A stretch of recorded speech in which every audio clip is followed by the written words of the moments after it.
Baik, Assalamualaikum warahmatullahi wabarakatuh. Perkenalkan, nama saya Muhammad Tairul dengan NIM atau stambuk F33123019. Pada kali ini saya akan menjelaskan tentang pentingnya kajian getaran, elemen getaran, derajat kebebasan, sistem diskrit dan kontinu, getaran bebas dan getaran paksa, getaran dengan redaman dan getaran tanpa redaman, getaran linear dan getaran non-linear, dan getaran random, acak, dan getaran deterministik. Saya akan menjelaskan secara berurutan. Dimulai dari yang pertama, pendahuluan.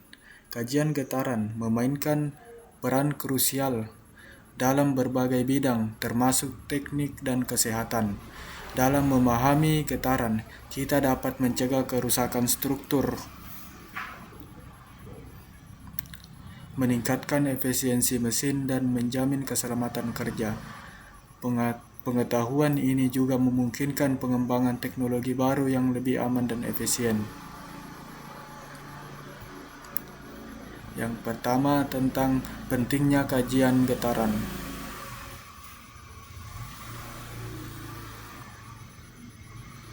Dampak getaran pada struktur sangat signifikan karena dapat menyebabkan penurunan kinerja dan umur struktur. Analisis getaran membantu mengidentifikasi potensi kerusakan sebelum terjadi, mengurangi risiko kegagalan, dan memastikan keselamatan pengguna.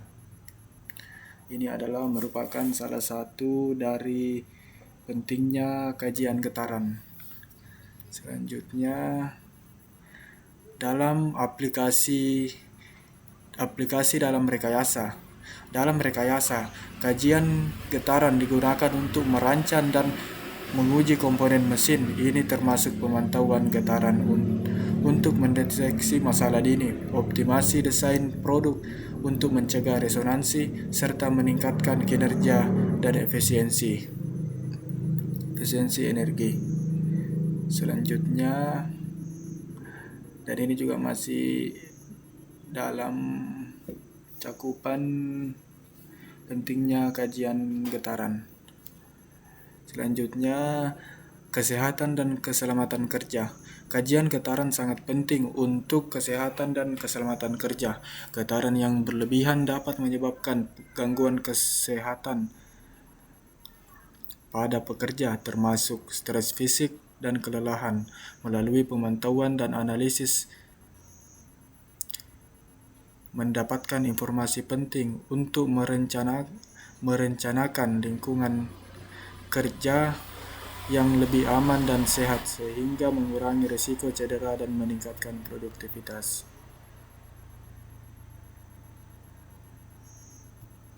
Selanjutnya, tentang elemen-elemen dan jenis-jenis getaran. Yang pertama, elemen getaran. Elemen getaran mencakup massa.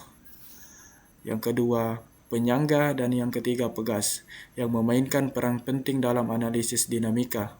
Memahami interaksi elemen ini membantu dalam merancang struktur yang lebih stabil dan efisien, serta mengoptimalkan performa sistem mekanis. Selanjutnya, saya akan menjelaskan tentang derajat kebebasan serta sistem diskrit dan kontinu. Derajat kebebasan adalah konsep fundamental dalam fisika, kimia, dan teknik yang mengacu pada jumlah parameter independen minimum yang diperlukan untuk menggambarkan sepenuhnya keadaan atau posisi suatu sistem fisik. Secara sederhana, derajat kebebasan menjawab pertanyaan, berapa banyak cara sistem ini dapat bergerak atau berubah secara independen. Sedangkan sistem diskrit dan kontinu adalah Sistem diskrit dan kontinu adalah dua cara fundamental untuk mengklasifikasikan sistem berdasarkan bagaimana variabel mereka berubah seiring waktu. Berdasarkan perbedaan utamanya terletak pada sifat perubahan itu sendiri, apakah terjadi secara terputus-putus atau terus-menerus. Sistem diskrit adalah sistem di mana variabelnya hanya dapat berubah pada titik-titik waktu yang terpisah. Perubahan ini tidak terjadi secara halus, melainkan melompat-lompat dari satu nilai ke nilai lainnya. Data dalam sistem ini bersifat dapat dihitung, bukan diukur. Contohnya adalah satuan waktu. Sedangkan sistem kontinu atau analog adalah sistem di mana variabel berubah secara terus-menerus dan mulus seiring waktu. Variabel dalam sistem ini bisa mengambil nilai apapun dalam rentang tertentu. Data dalam sistem ini bersifat dapat diukur, contohnya pada satuan suhu.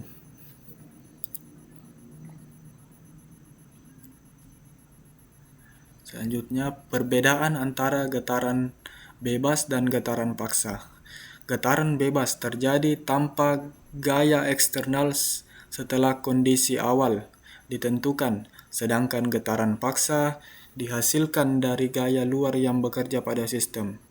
Memahami keduanya penting untuk merancang sistem yang tepat guna menghadapi kondisi real dan meminimalkan dampak negatif dari getaran.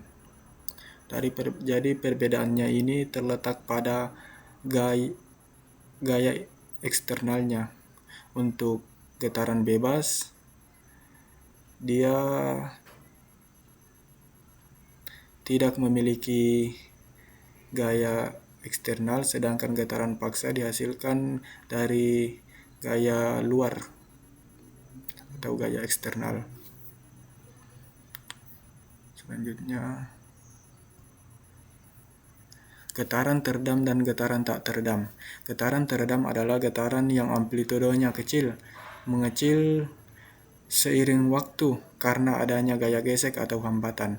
Contohnya adalah ayunan yang lambat hingga berhenti. Sebaliknya, getaran tak teredam adalah model ideal di mana amplitudo getaran tetap konstan karena tidak ada gaya hambat yang bekerja. Contohnya adalah bandul yang berayun tanpa henti di ruang hampa. Jadi perbedaannya ini terletak pada gaya gesek atau hambatannya, di mana getaran teredam itu memiliki gaya gesek dan getaran tak teredam itu tidak memiliki gaya gesek. Getaran linear dan getaran non-linear. Getaran linear dapat dijelaskan dengan metode matematika yang lebih sederhana, sedangkan getaran non-linear membutuhkan model yang lebih kompleks untuk memahami perilakunya. Selanjutnya, getaran deterministik dan getaran random. Getaran deterministik adalah jenis getaran di mana perilaku sistem dapat diprediksi secara tepat pada setiap waktu. Hal ini terjadi ketika gaya atau gangguan yang menyebabkan getaran bersifat tetap, periodik, atau dapat diketahui setiap momen. Sebaliknya, getaran random adalah getaran yang tidak dapat diprediksi secara tepat pada setiap waktu. Polanya acak dan hanya dapat digambarkan secara statistik, seperti getaran yang disebabkan oleh gempa bumi atau turbulensi angin. Kesimpulan kajian getaran adalah aspek vital dalam berbagai bidang teknik dan keselamatan kerja. Dengan memahami elemen dan jenis-jenis getaran serta dampaknya, kita dapat merancang sistem yang lebih aman, efisien, dan berkelanjutan. Investigasi lebih lanjut dalam kajian ini akan terus menguntungkan inovasi teknologi di masa yang akan datang. Sekian penjelasan yang bisa saya berikan. Saya akhiri.